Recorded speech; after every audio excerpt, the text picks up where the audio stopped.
최근에 말기 간암에 대한 치료법 A가 개발되었지만 1년에 1억 원 정도의 비용이 듭니다. 치료를 받더라도 1년 생존 가능성은 10%에 불과합니다. 만약 이 정도의 돈을 아동들의 예방치료에 사용한다면 10명의 아이들을 살릴 수 있습니다. 하지만 말기 간암 환자들은 자신들이 희망을 포기하지 않도록 치료법 A가 건강보험 요양급여에 포함되어야 한다고 주장하고 있습니다. 그렇다면 국민건강보험은 치료법 A를 요양급여에 포함시켜야 할까요? 국민건강보험은 국민들이 지불한 보험료를 가지고 운영하는데, 만약 요양급여 기준이나 범위를 너무 완화하면 지출이 증가하여 건강보험은 파산할 것입니다. 하지만 요양급여 기준을 너무 강화하면 의료비로 파산하는 사람이 증가할 것입니다.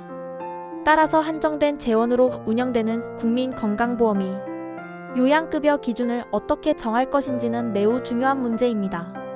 그렇다면 국민건강보험은 어떤 약제와 치료법을 요양급여 대상으로 선정할까요?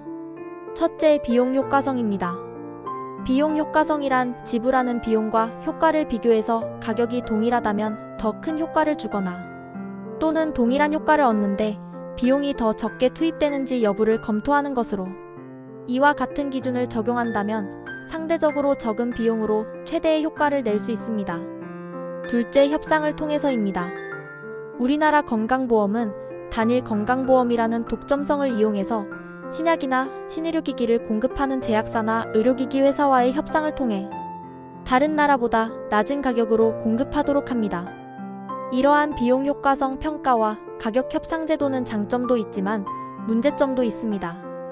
첫째, 신의료기기나 신약의 경우 최근에 개발되었기 때문에 비용 효과성을 입증하기 어려운 경우가 많습니다. 예를 들어 면역항암제와 같이 상당한 효과는 있지만 비용이 매우 비싼 검사나 치료법의 경우 비용 효과성을 인정받지 못하여 건강보험에 등재되지 않거나 등재되더라도 요양급여의 혜택을 받지 못하는 비급여인 경우가 많습니다. 둘째, 건강보험이 제약사나 의료기기 회사와 가격 협상이 잘 이루어진다면 환자들은 다른 선진국보다 낮은 가격으로 신약이나 신의료기기를 제공받을 수 있습니다. 하지만 협상이 이루어지지 않는다면 다른 나라보다 늦게 공급되거나 아예 공급이 되지 않는 경우도 있습니다. 실제 가격 협상이 잘 이루어지지 않아 백혈병 치료에 사용되는 글리백이라는 약물은 몇 년 동안 사용하지 못하는 경우도 있었습니다. 이러한 국민건강보험의 비용 효과성 검토와 가격 협상 제도는 제한된 재정을 효율적으로 투입해야 하는 정부의 고민이기도 하면서 동시에 생명의 가격이 얼마인가에 대한 논란으로 나타나기도 합니다. 갑자기 생명의 가격을 물어보니 이상하기도 하지만 그래도 한번 생각해 봅시다. 생명의 가격은 얼마일까요? 어떤 사람은 생명이 무한한 가치를 지니기 때문에 삶과 죽음의 문제에 당면하였을 때 우리는 모든 비용을 아끼지 말아야 하며, 모든 사람은 자신의 삶을 최대한 보장받아야 한다고 주장합니다. 이에 비하여 어떤 사람은 생명은 무한한 가치가 있음을 인정하더라도 실생활에서 생명의 가격을 정해야 각 나라의 실정에 맞게 제한된 예산 아래서 최대 다수의 최대 행복을 누리게 할 수 있다고 주장합니다.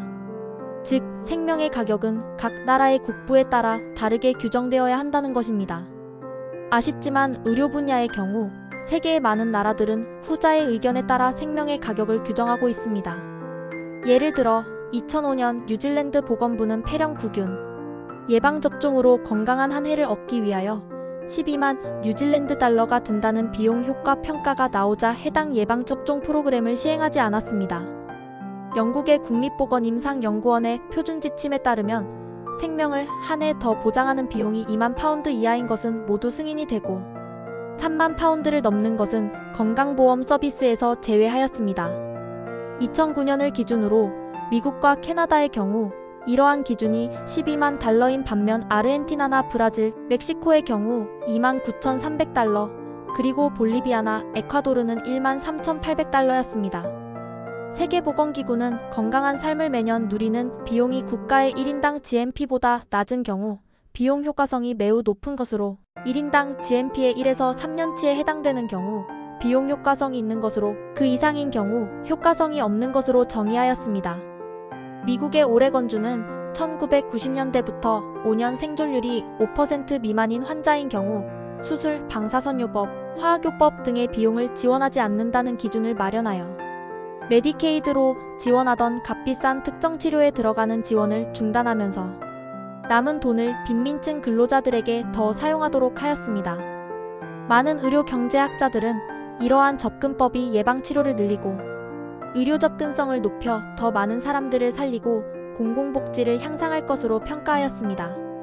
하지만 이러한 정책은 매우 비싸지만 효과가 있는 치료를 받기 원하는 환자와 그 가족들에게는 사형 선고나 다름이 아닙니다. 많은 환자와 그 가족들은 비용보다는 질병 치료를 우선하기 때문에 비용 효과성이 떨어지더라도 희망을 잃지 않기 위하여 치료받기를 원하기 때문입니다. 문제는 이렇게 비싼 의료비를 환자나 그 가족이 모두 부담하는 경우 부유한 사람들은 크게 문제가 되지 않지만 중산층이나 서민층은 진료비라는 경제적인 문제로 인하여 치료를 포기하거나 아니면 메디칼 푸어에 빠질 가능성이 높습니다. 그렇다고 의료행위나 약물에 대한 요양급여 기준이나 범위를 너무 완화하면 보험료를 급격히 올리지 않는 한 국민건강보험은 파산할 것입니다. 당신은 국민건강보험이 한 환자에게 얼마까지 써야 한다고 생각하시나요? 이러한 정책에 대한 생각이나 의견을 댓글로 남겨주세요.